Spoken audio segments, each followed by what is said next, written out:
am a online, I would say fitness coach, but I always say, I'm mindset, because the front door is Mhm. that I'm selling you on losing fat, but the back door, because I know that's the door that matters, is I'm changing who you are.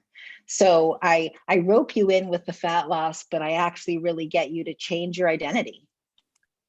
Yeah, because that's an interesting thing. Because I'm in fitness as well, as Fly's teacher, and like the truth is that if we were just to come at you and say, "Here, what we're going to do, we're going to actually help you," like we're going to help you change your mindset so that you approach your health and wellness better and differently. Like very few people would sign up. You actually have to like rope them in to use your words to like with the thing that they think that they want, which is the fat loss. And maybe that is what they want, but so much of it is like what's going on in their head and like how they're talking to themselves and how they treat themselves. And you have so many amazing ways to help women specifically with their mindset. And I'm sure that comes from self-practice, like from your own life. Absolutely. I mean, I'm the queen of struggle.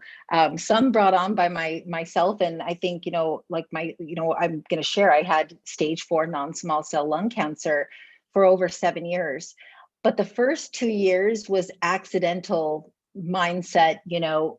Finding hacks, because I really just had no choice. Because if I stayed in my fear, I wasn't going to be able to accomplish much of anything. And, I was a single mom at the time and building my brand. And, I finally got to the point where I'm like, okay, I may have cancer for a while, and I need to actually start adapting some mindset tools versus just kind of compartmentalizing it, which, hey, compartmentalizing for seasons can be okay, but eventually, you have to tackle it. And so then I just became obsessed with, really chasing a future self that stayed out of the fear, because I didn't want to just be a survivor. I really wanted to be like someone that is the thriver. I mean, I immediately Googled like stage 4 Ironman winners. Like I wanted to find like the extremes, because I feel like, it is the power of belief, right? That once you see what's possible, then that is what your brain will start to chase. And so I saw that there were a lot of people that weren't just like cancer survivors, they were dominating, their businesses. So that's where it started for me.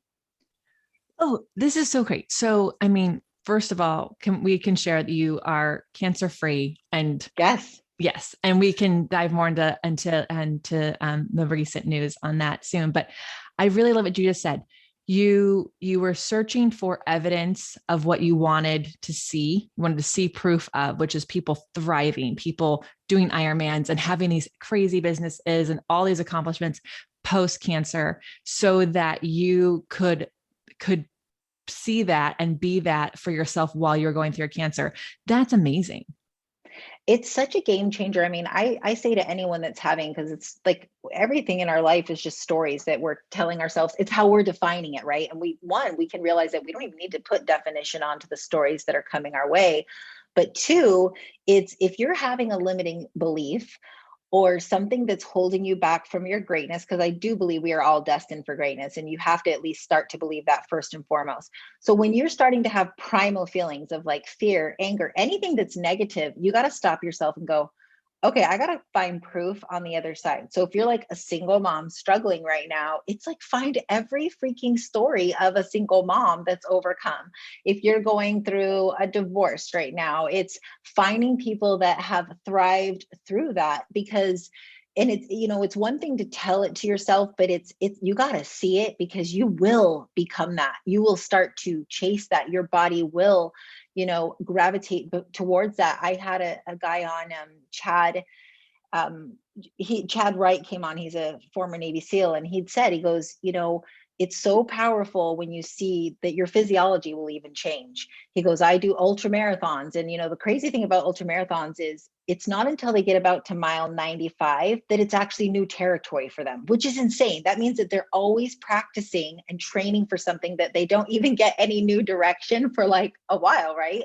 And he was training with his mentor, and or they were racing, and his mentor made the comment about that he was going to his body was starting to, like, he's like, oh, I don't know, we've got 4 more hours, I don't know. And he goes, in that moment I actually knew that Greg's body was going to start to break down, and within an hour his physiology just started to change. So I'm always like, I want to hack it for the positive. I don't look for the side effects. I ask my doctors not to tell me side effects of my medication.